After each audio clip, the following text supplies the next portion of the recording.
The very first Sonic the Hedgehog items I've collected. I started collecting Sonic the Hedgehog merchandise basically after Sonic the Hedgehog 2 came out because merchandise started to appear here and there. This item right here is the item that started the entire collection, and it was the Sonic the Hedgehog bubblegum container, which held candy from 1993. Later on, I saw a poster and more toys. I just started decorating my room with it. I said, this is really cool. What was the most weird or interesting item is a mold machine part for the UK Burger King toy. It's an exact mirror image of the toy, so I know that this was the mold part that made the toy.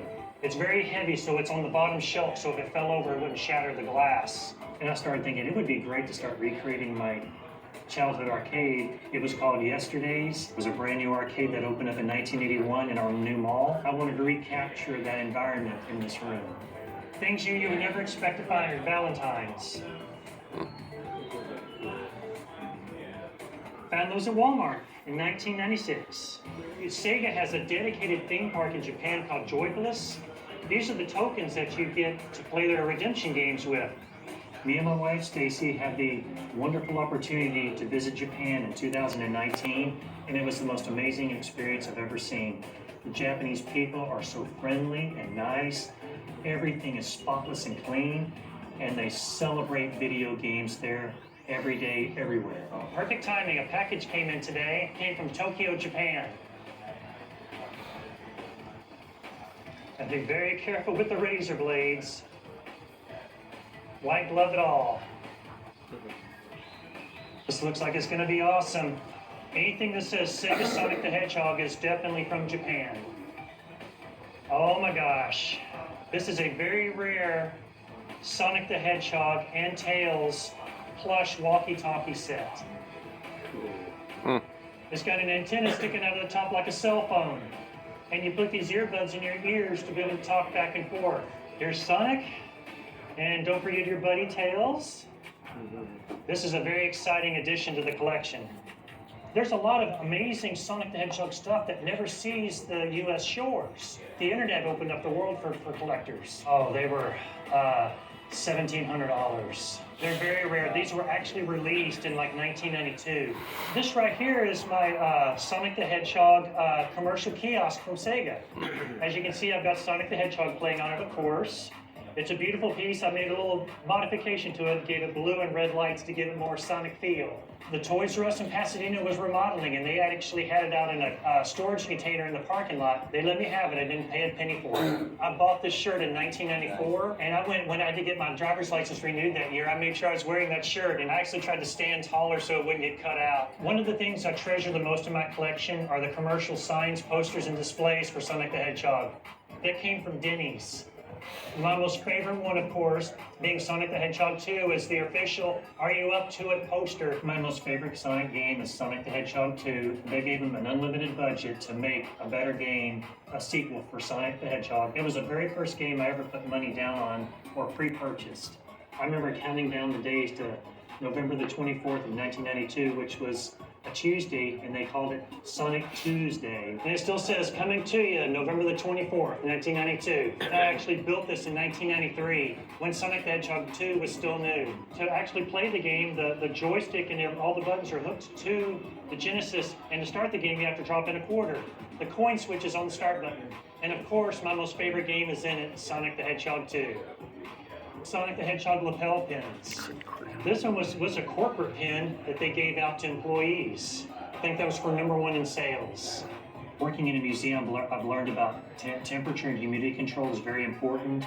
If you have any kind of fluorescent lighting in your collection or game room, get rid of it immediately and replace it with LED, because fluorescent lighting emits powerful UV and it will fade and destroy all your items. This is the crown jewels of my collection, the Sonic and Tails statues from Toys R Us flagship stores in 1994. I actually kept after the store managers for almost a decade. 2001, they called and said, hey, if you want these statues, please come get them right now because we're remodeling. And I slipped out of work and went and picked them up before they changed their mind.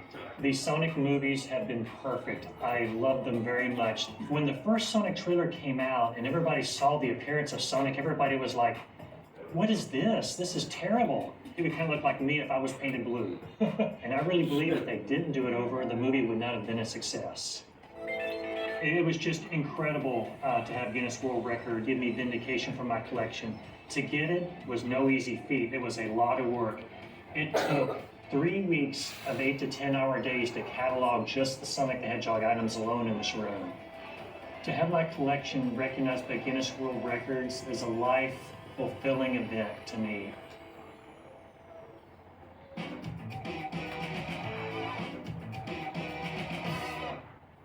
Well, hello everyone. Can y'all hear me okay, or do y'all need the mic? No, you're good. You're good. Yeah, you're good. All right. Want to definitely welcome you today. Thank you for coming to my panel talking about the Guinness World Record and the love of collecting Sonic the Hedgehog. Basically, like to start off like this. Always start off with, who is Sonic 1992? Well, that's me, Barry Evans, and the name Sonic 1992 came about unexpectedly. When I first signed on to America Online back in 1996, it asked me, pick a screen name. So I thought, hey, what a no-brainer. I put in Sonic the Hedgehog, rejected.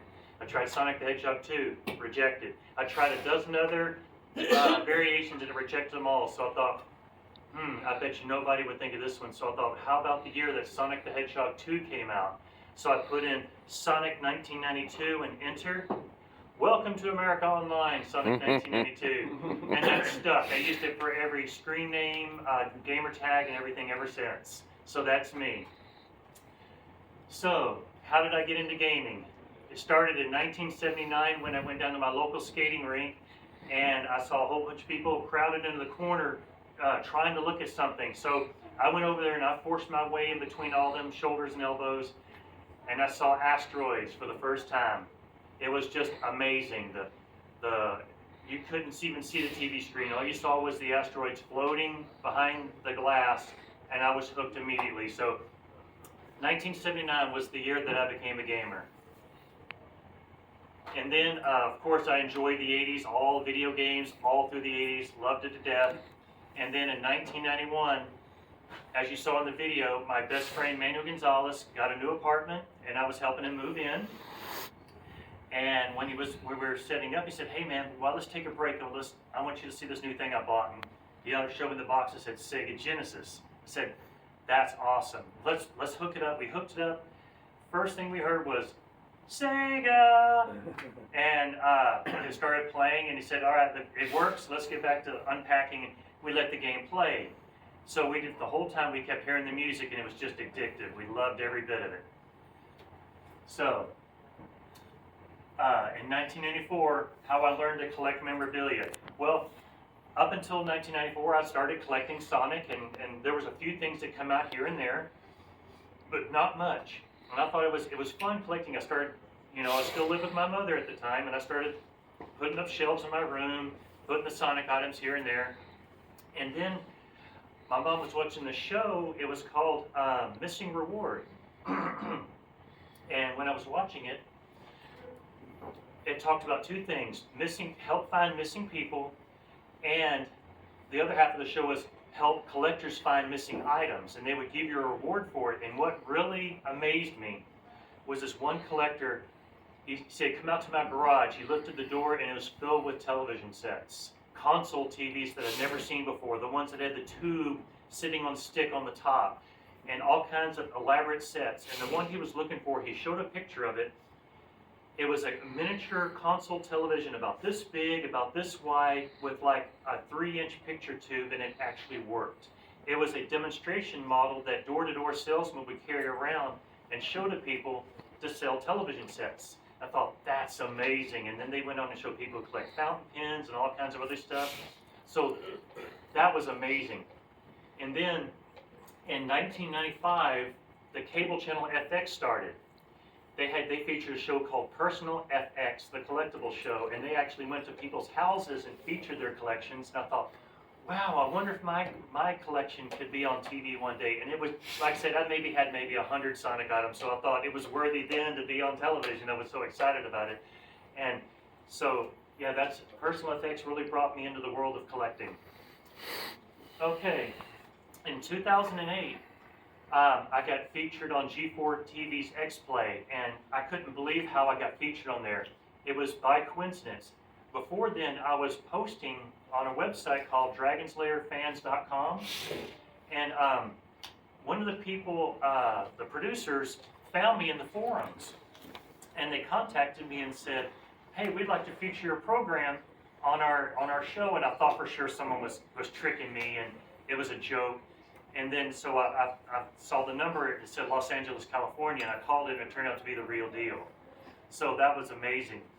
And then from 2015 to 2020, I was featured on Channel 13 local news, which did a segment and showed the game room. It was very exciting to have them come out. Of course, I thought the personalities from Channel 13 were coming out, but no, they just sent out their film crew and they filmed it and then B-rolled it and took it back to the TV station. And also, if you heard of the show called Localish, that was, I couldn't believe they did that. They came back a second time and filmed for Localish, which is the same kind of program, but it's shown on all ABC affiliates. And then 2022, I decided to go for the world record. But this wasn't the first time that we considered it. Stacy actually looked into it for me back in 2015. And we decided, no, we're not going to do this because they had crazy stipulations. Besides all the usual stuff, one of the stipulations was you had to open your collection to the general public for 30 days. So anybody that wanted to come visit it off the street could just come into your home. And I thought, this is not a good idea, so I don't want to do this. So we put it off until 2022, where the rules changed after COVID-19. And so there was no more of that kind of stuff. So that's when we reapplied for it. So what are the requirements for getting a world record, especially a Sonic world record?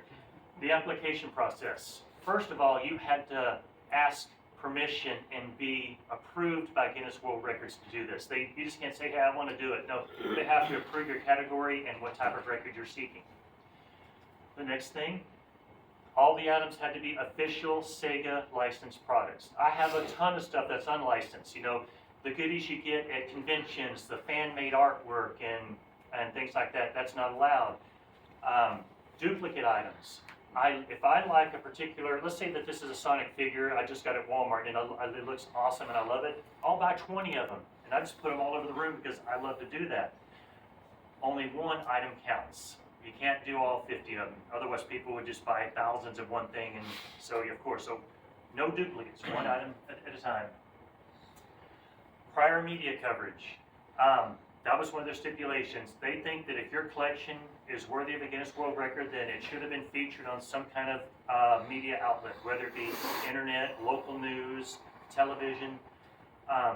So I've already qualified with those items. And then I was also featured on dragonslayerfans.com, which is what set everything off. That's what got me into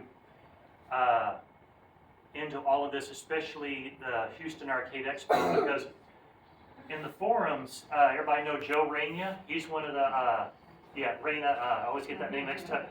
He's one of the main guys here.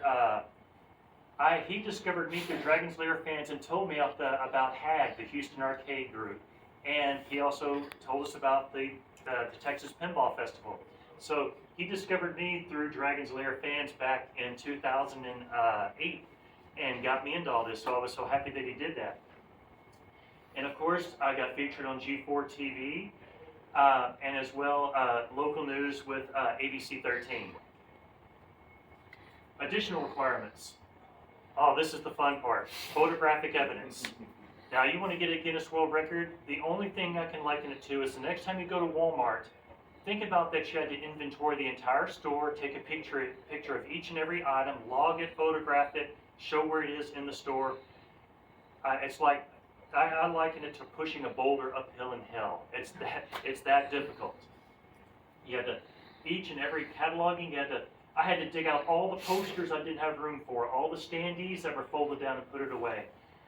The plushies were a nightmare because I have so many of them that I actually cataloged them and then I put them back and I didn't think, oh my God, I should have put them back in some kind of order. So we wasted an additional hour going through all those plushies to find each and every one, and the lapel pins was the same way. Oh, we were just like, it was crazy.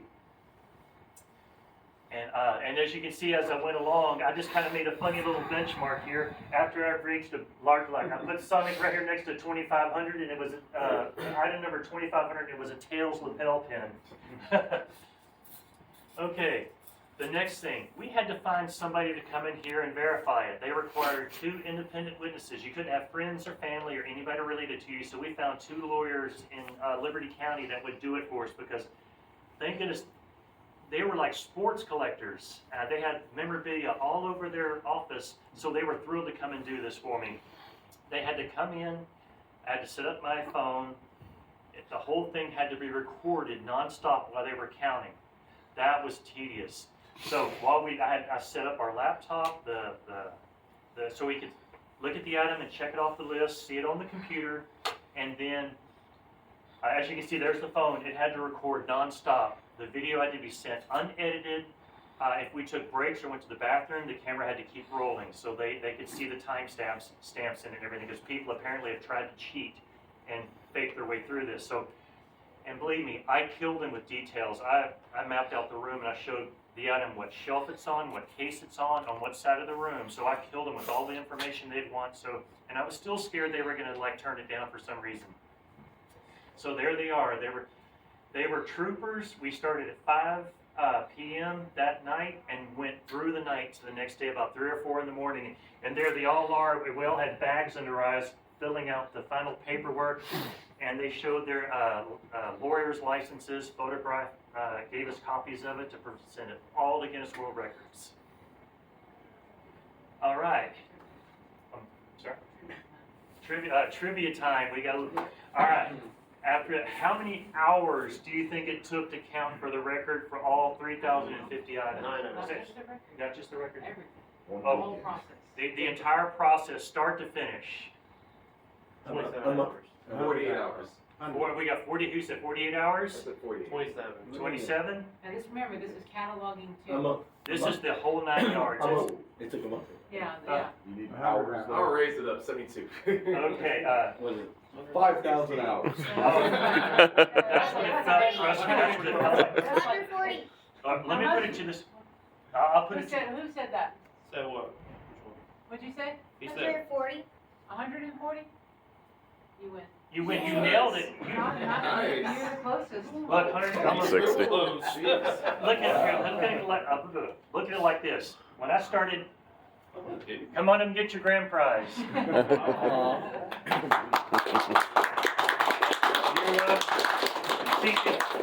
Hope that wasn't out the collection. Thank you. But it wasn't out the collection, huh? -1. I bought one of each one. There was like 3 variants of that ball, and then I opened one just to have, just to play with. It was 8 to 10 hours every day. It was like it was about 2 to 3 weeks. 3 weeks. Yeah, here we go. Here's the details. Yeah, it was like a work day. I got up at 7, worked way up until 8, took lunch break like it was at work. It was very difficult. I wouldn't do it again. I mean, I said it. It's done. It was a lot of work.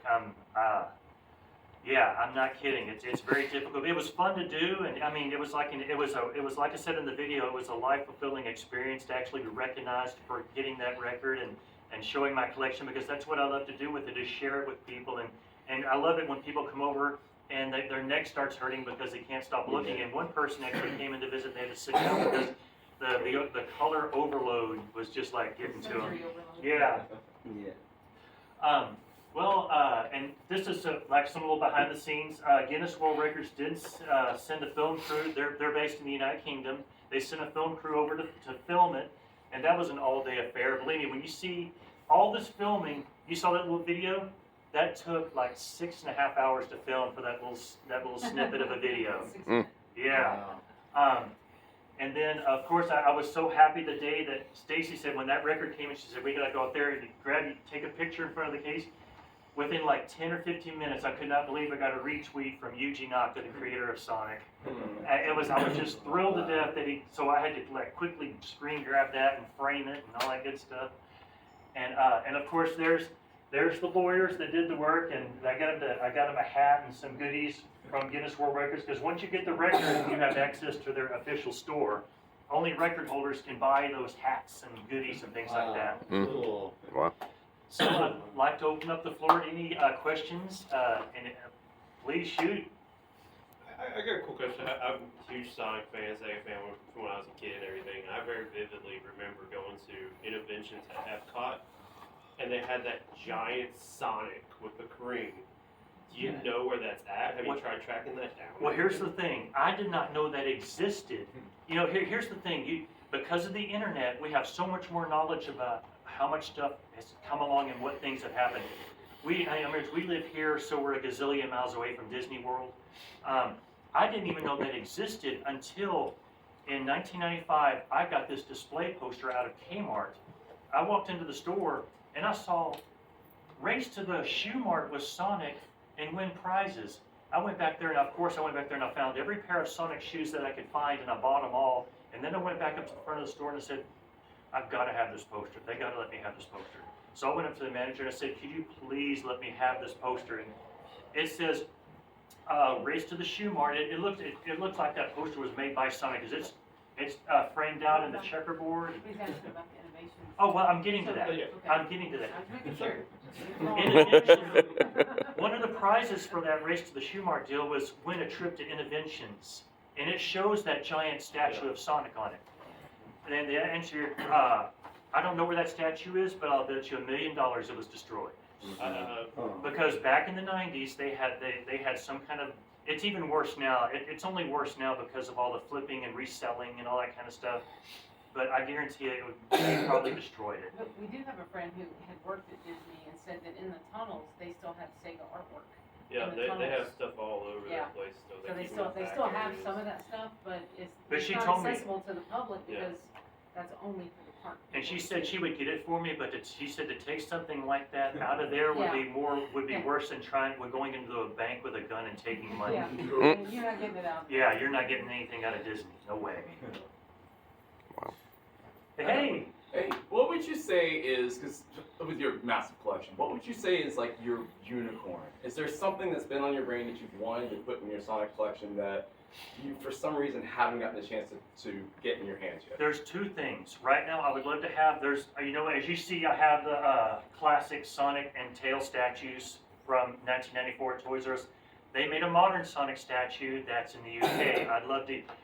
They're widely available apparently and not hard to get. One guy was selling one just a year or so ago for like $2,000, but to get it shipped over here, that would be probably like be $10,000 just for the crating and the shipping and then putting it on a cargo vessel to get it here. The second thing is a Sonic the Hedgehog kitty ride. They exist. They're all over the internet. Vendor sites. They have them. They apparently sold them when the very first Team Sonic Racing came out. I've called several vendors. I have not seen one in person, but they apparently been sold out. But I've contacted. I have a lot of friends here because of the arcade group that know venue people who know distributors in the arcade group world. They don't know where they are and they can't get them. But it's basically a big Team Sonic racing car, and Sonic's in the passenger seat like this. Oh, that's cool. Yeah. I want it so bad, and it's so old that it probably wouldn't be that expensive, but I can't find it. What would be like another collection that you would do if you never knew about Sonic? Well, here's the deal. Honestly, to tell the truth, before I started collecting Sonic, guess what came out just before Sonic? Terminator 2 Judgment Day. I have a massive Terminator 2 collection, and that's what I really started collecting first, and arcade-related memorabilia. I bought my Dragon's Lair. I think 1991 was the year that set it off for me, because I bought my first Dragon's Lair machine in the spring of 1991 and started restoring it. And that's when I started trying to find arcade-related items.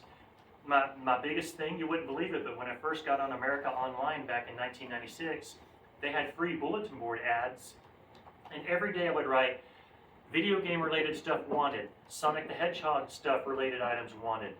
And I started getting emails and saying, I got this, I got like a Hubert bank that still had the sticker on it.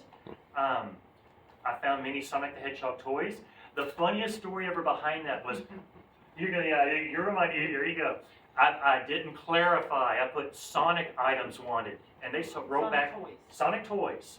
They wrote me back and said, I have a couple of Sonic toys, and before there was eBay buyer protection and all that good stuff, I would have them send the items COD. So they wouldn't get ripped off, I wouldn't get ripped off. So if you're too young to know, COD stands for cash on delivery. So the mailman would bring your picture and say, hey, you owe us $35 for this package.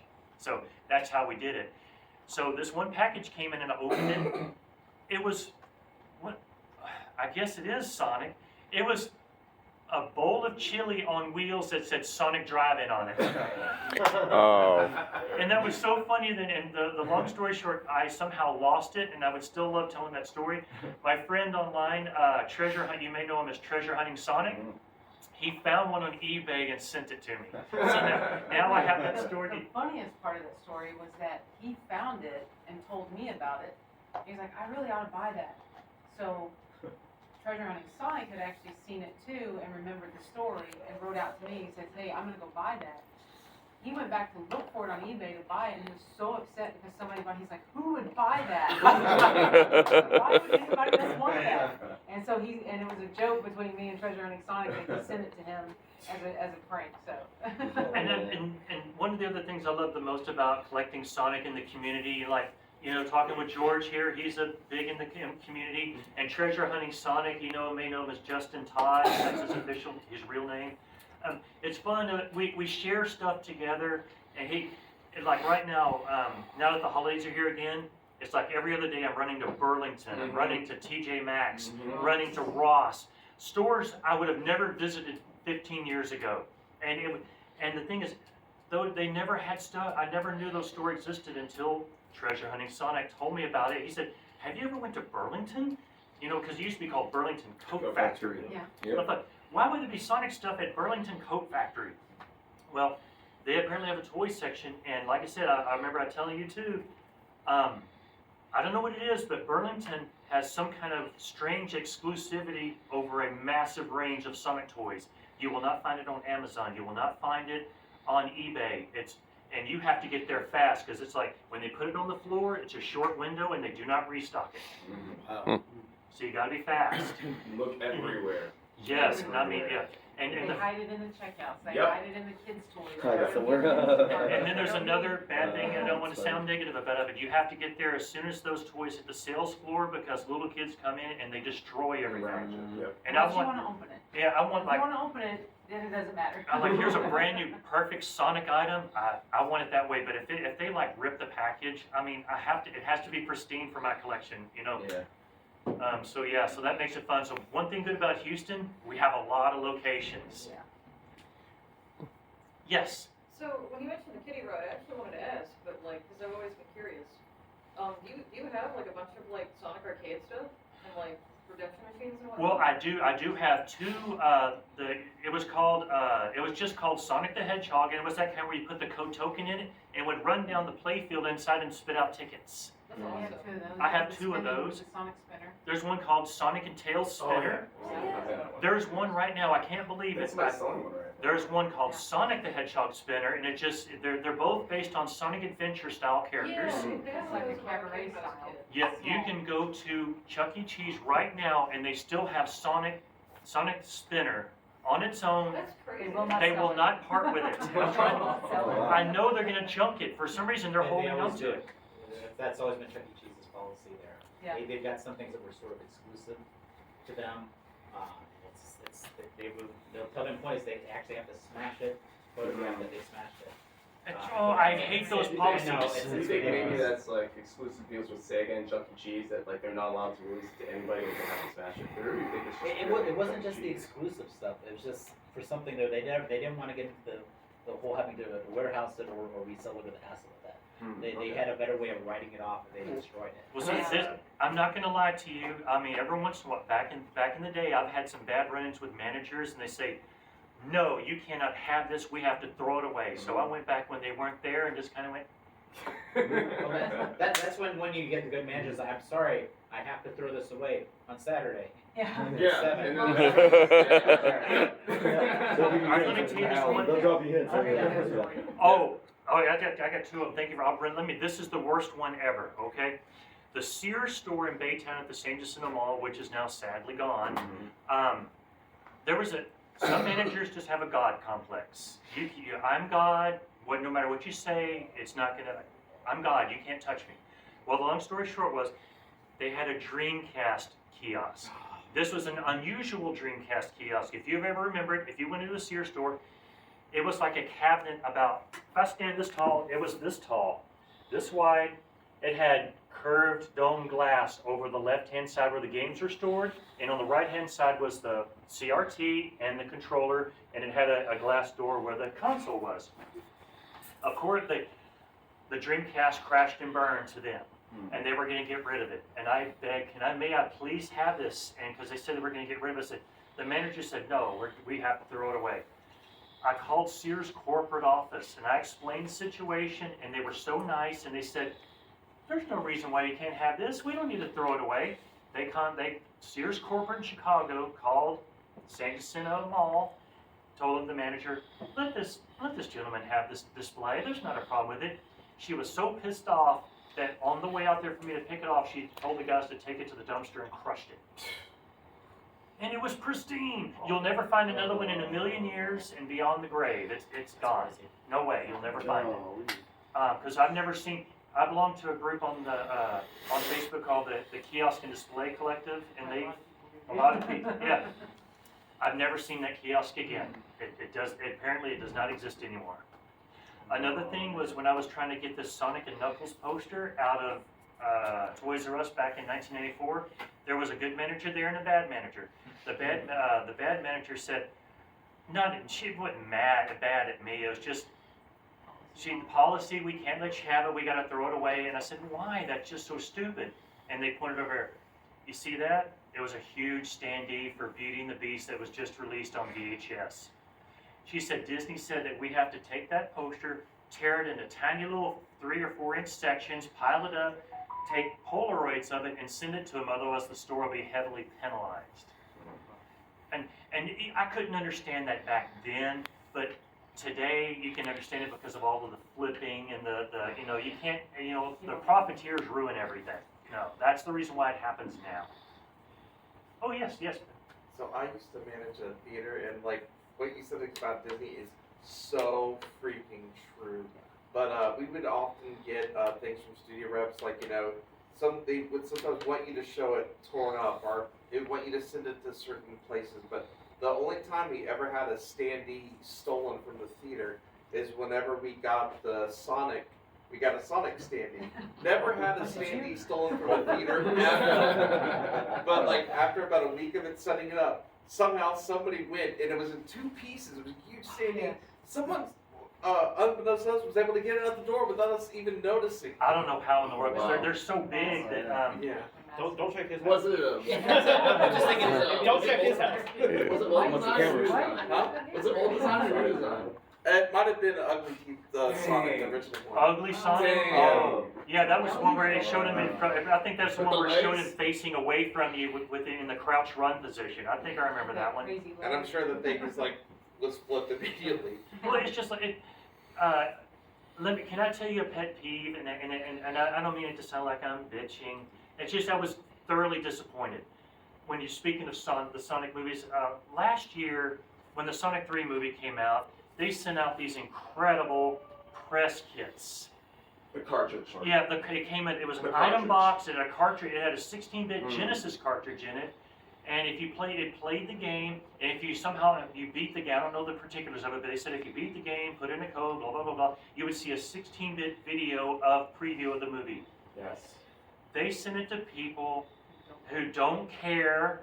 And I'm sorry to say this, and please forgive me, all the females that are in the room, but they send it to people that won the genetic lottery, and they put on tight little leather Cute skirts, TikTokers Yeah. and with millions of followers. yeah, and so Yes. that Nothing to do with Sonic. because they get all those easy likes, easy views, and all the drooling moron guys that send them stuff thinking that, well, if I send stuff to this girl, I'll get a chance with her. You know, so guess what? But they have the numbers. It's unfortunate because you can tell that was done by Paramount and Sega. It had nothing to do with Yeah. that. And they just went purely by numbers and not by people who were actually part of the community. Yes. Yeah. I mean, I don't want to like. Well, that's what I do mean. I'm not trying to it's turn like it you and me negatively. who are huge to and have good followings. Yeah, And we get snubbed for. and I think stuff the like that, saddest part right? was that those people that got those flipped them for They did. $10,000. They did. I'm 100%. giving you a How do you classic someone to a example. Nintendo podcast? Yeah. I'm gonna give you a Come on. classic example. Two things. I'm not gonna name names because I don't want to get hate. It's just my opinion.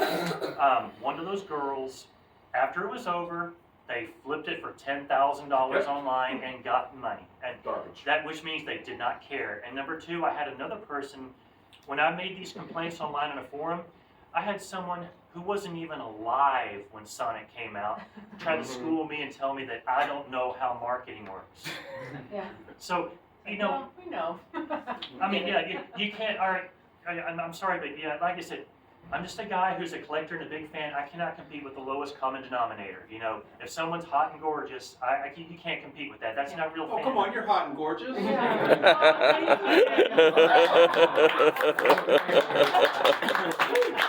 Well, heck, I got my mom's, Gets moved, Joe. I got my mom's girl's body, so you know.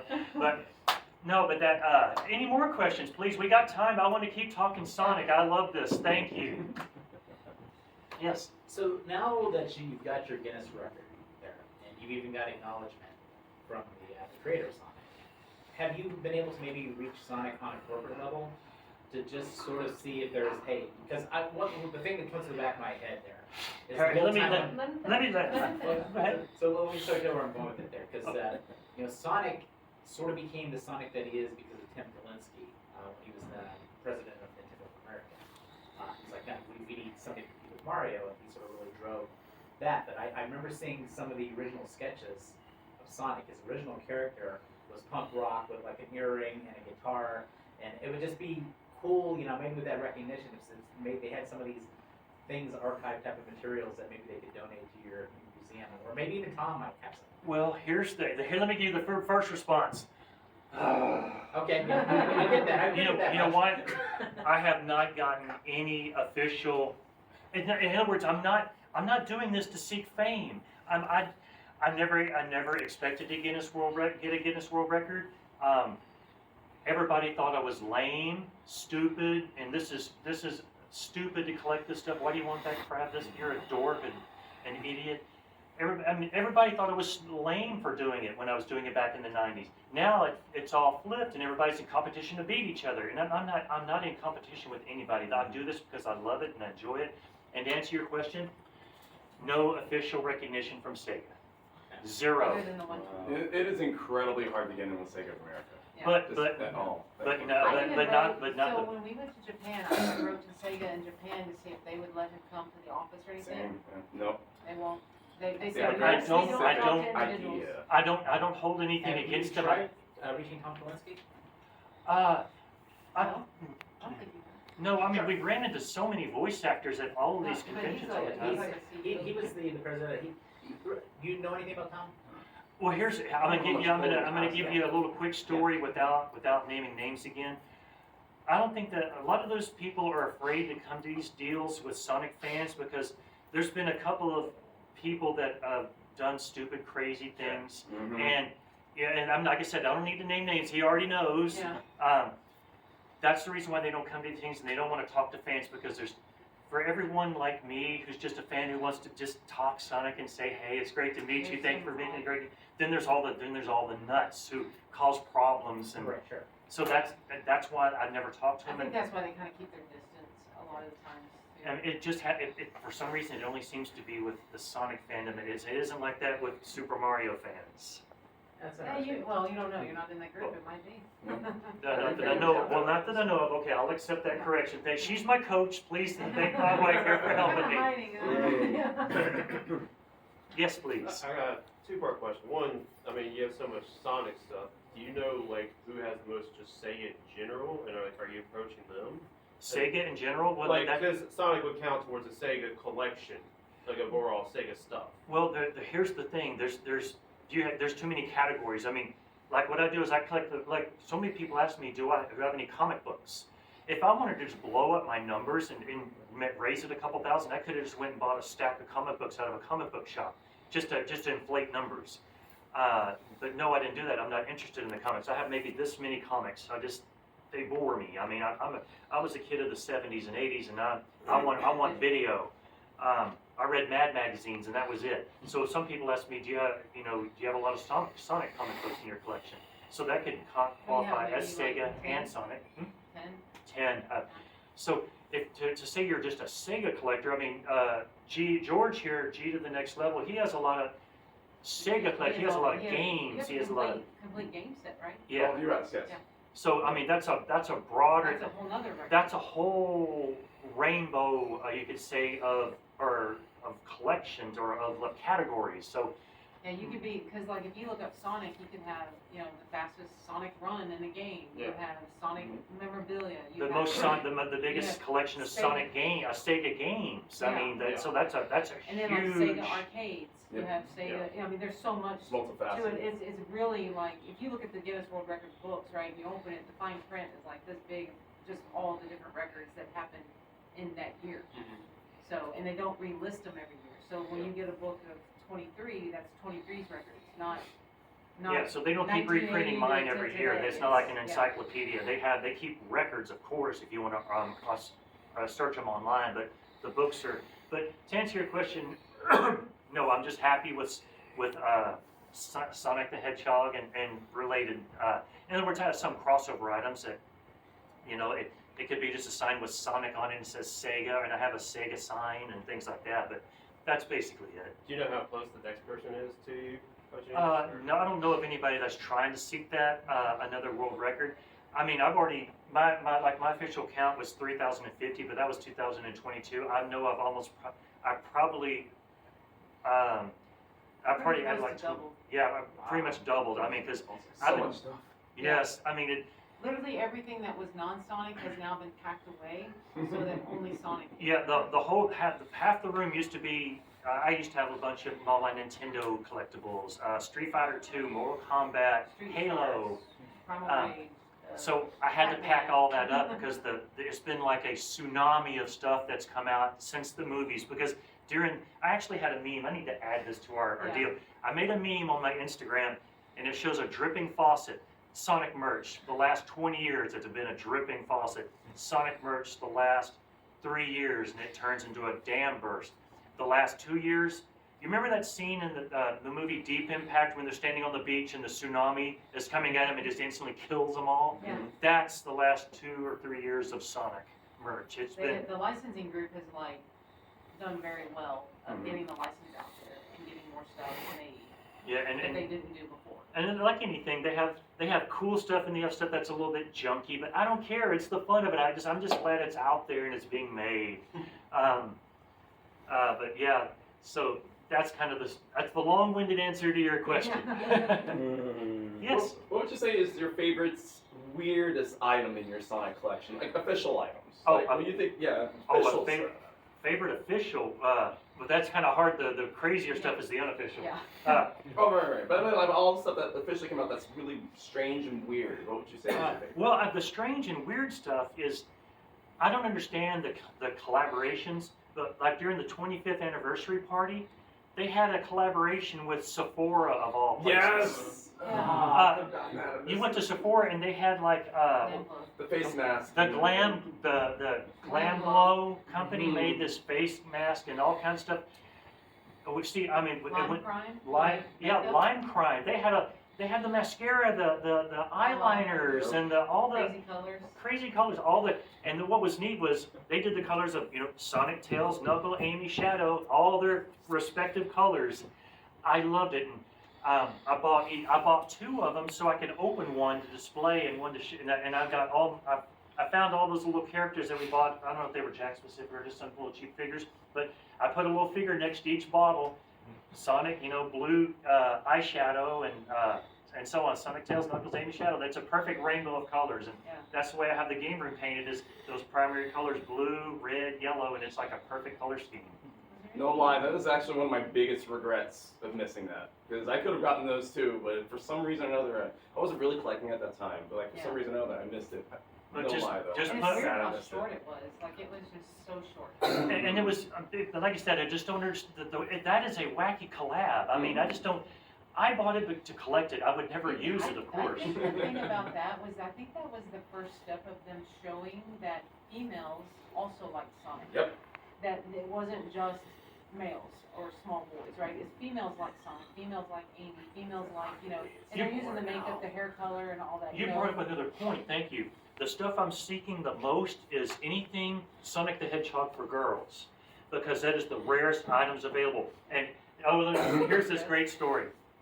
2 years ago, every time we walked through Target, we would pass by the little girls section, and they always had. We saw these little dresses with the fringy skirt bottom on it. Yeah. Tulle, yeah. We saw one for Mario, and I said, Mario. I was pissed. Yeah. So every time we walked by there, we saw Mario, and then we saw the Little Mermaid and all the Disney.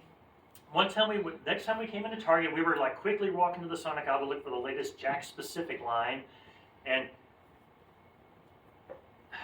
Stacy, that looks like rings. Let's go over it. I swear that's rings. I know it's probably Paw Patrol. It's gonna piss me off. I pulled it away. It was Sonic. It was a Sonic little girl's dress. I said, holy shit. I had, yeah, pardon my language, I'm sorry. I got excited. I said, I cannot believe they made a dress. So we snatched that up. The only thing bad about collecting clothes, they're impossible to display. Yeah. Impossible. I mean, I would have to have like one of those racks at a dry cleaners and just. So I have like 5 or 6 55-gallon totes out in our storage building full of neatly wrapped and securely sealed and clothes until we can figure out something one day. But I couldn't believe when they made that dress. And then, what was the last thing? I mean, of course they make big girl stuff at Hot Topic. I mean, but little girl stuff is the stuff that's incredibly rare. We saw something with Amy on it. It was like a. I know JCPenney's had some like pajamas with Amy. And oh yeah, and it was only on Amazon. They you know how you go through Walmart, they have the little packs of underwear for boys. Girls' underwear. They made little girls' underwear, and the package was all that. Amy was first and front and center because it was for girls. Yeah. Sonic was in the They background. never sold them in the stores. They never sold seen them. them in the stores. Amazon only. So that was the hardest neat things to find is stuff for girls. You're on a list now. Yeah. Yeah. That's actually. That's a thing. Here, hold your thought. I have to respond to that. My first video with G4 TV back in 2008, I made the comment of, it's hard to. I made something online. I made a comment like it's.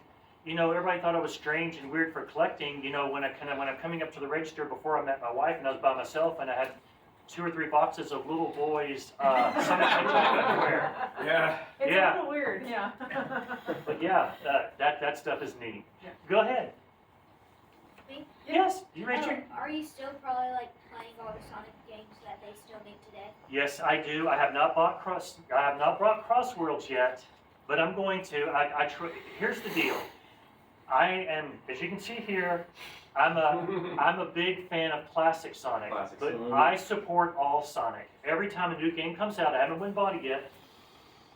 Excuse me, but I love classic Sonic gaming more than modern, but I like it all and I support it all.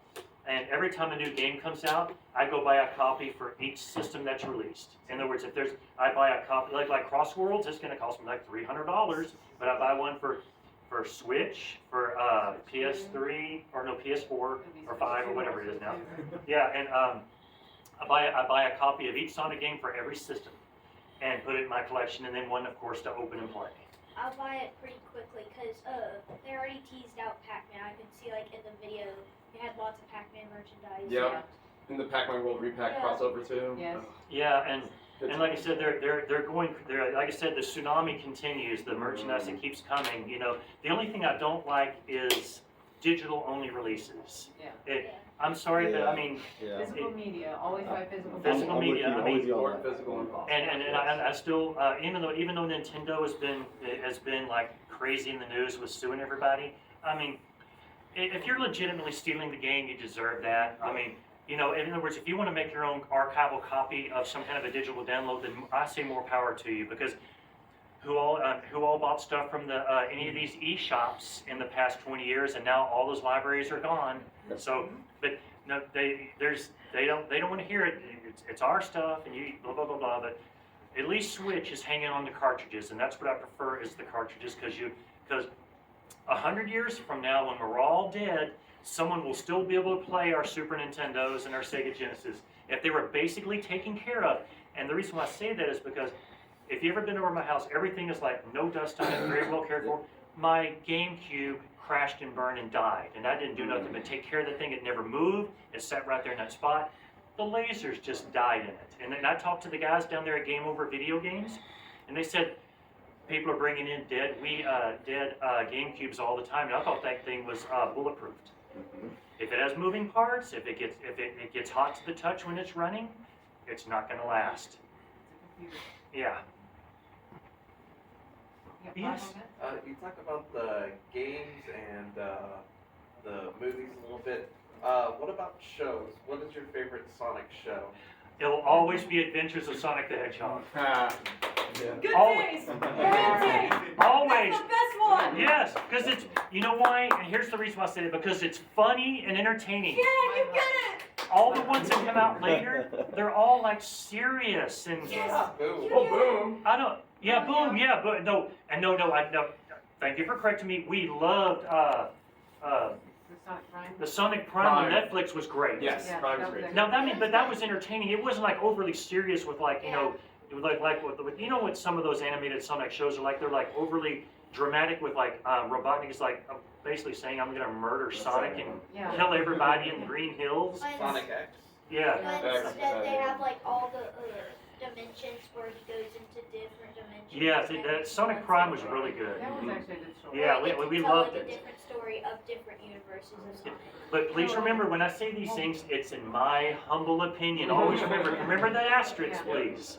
One of the things is, one of his birthdays, after he got the record, I actually had Jaleel White, I paid for a video for Jaleel White to say happy birthday to him in his record. Since he was the original voice of Sonic, like, he's the first person that voiced Sonic in Adventures of Sonic, so that was a neat thing. Cool. Yeah, we still have 5 more minutes, so please let's go ahead. Okay. Which Yeah. one? Which one was? Oh, both. Either one. A and then B. I have one thing for the Adventures of Sonic thing. I haven't looked into it much, but you collect Sonic. Someone asked you, has there ever been merchandise for Scratch and Grounder? Ah. I think homemade clothes. Actually, here there is, but they're very obscure little things. Does everybody know what a king cake is? You know Yes. it? Yes. Yeah. All right, the little baby inside the cake. Yeah. Yeah. Well, in France, they have they call them thieves, Feves. They're little ceramic figures of Sonic the Hedgehog characters, and sometimes you put them on top of the cake, or they put them inside the cake.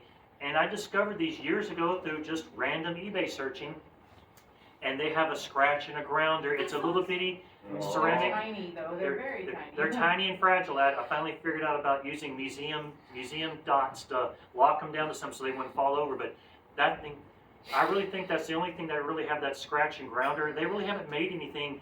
I was hoping they would come out something like that from Nothing official. nothing really. That's the only official thing that I know of.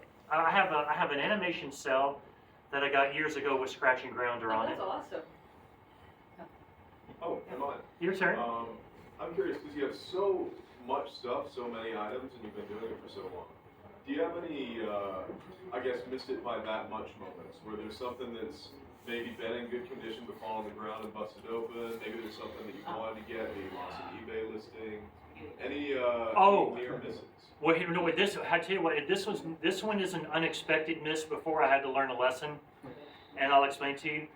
If you want to collect Sonic items that are food related, you like perishables, like a canned good, you have to open those up, dump the food out, and keep the can empty. Now, dry goods like a pack of cereal is fine as long as you don't have animals in your home or cats or dogs that'll rip into it and tear it open or any kind of pests. But what it was in 1995, and it made me mad because I bought it when it was brand new. I had a can of SpaghettiOs, Franco-American SpaghettiOs, said Sonic the Hedgehog. I bought one that said with and without meatballs. Well, I thought, hey, since I'm keeping it safe and sealed, there should be no problem. Well, I wrapped, when we were getting ready to build the house, I had to put everything into storage for years to wait. I wrapped it up, stored it away. When we finally built the house, built the game room, started unpacking everything and putting it out, that can rusted through and destroyed it. Canned goods have like a liner on the inside that you can't see it, like just like some kind of thin gel. The food rotted, ate through, destroyed it. So, and it's the same if anybody who all bought the Jones sodas. Yeah. Pop the top and drain them. But now, if Coca-Cola you can save because it's a black liquid. It'll just turn blacker and blacker and it'll be fine. But those colored sodas, they will turn nasty and rancid, ugly colors. You can carefully twist the lid off, rinse it, drain it, dry it. I filled them with colored sand. And it makes them look like they're still filled and they look beautiful. I bought, they were all, Shadow was root beer, black color. Sonic blue color, and so on. I just bought colored sand and filled the bottles. And it made them look like they're perfect and now they'll never stain or go bad or rancid. But you can't keep food items. And that's what I lost. To answer your questions, I lost that can because it said new on it. And I ain't been able to find another one since. The radioactive SpaghettiOs. Yes. Radioactive SpaghettiOs? Wow. Go ahead. I guess you said you had some of the animation cells. Did you have any actual reels of footage of any Sonic stuff? No actual reels or something. The first, like I said, it was easier to find this stuff before eBay, and I got this off the AOL bulletin board ads. But I did get this one cell with a background and with the COA from DIC Entertainment. And I don't know where these people got it from, but I bought it from them for like $50. And I went and had it custom framed and matted in it, and it's beautiful. But to find that stuff nowadays, it would be almost impossible because they're going to want insane prices for it because of the popularity. But that's the closest I got it. And I have about 5 other animation cells all over the room. I just bought those in just an envelope stuffed with them that someone said, "Here, would you like these? I'll give them to you for like $100." And they were like, It's totally. Let me start moving. Time for the next panel. About a couple of years ago, there was this group on on Facebook saying they'll send you some animation cells for like $100, and it was like The Simpsons. My friend Treasure Hunting Sonic, he received the equivalent of Scratchy's arm on The Simpsons when he bought an animation cell. It was literally it was an arm of Grounder or Scratch. Yeah. But these animation cells I got they were like this big. Scratch and Grounder, full size, perfect. Sonic too. And I didn't pay hardly anything for them. But that was before the insane popularity took hold and the profiteers got into it and took over. Yeah. Well, I do need to break down for the next panel, but I want to say thank you all. I want to say thank you to Keith and the Houston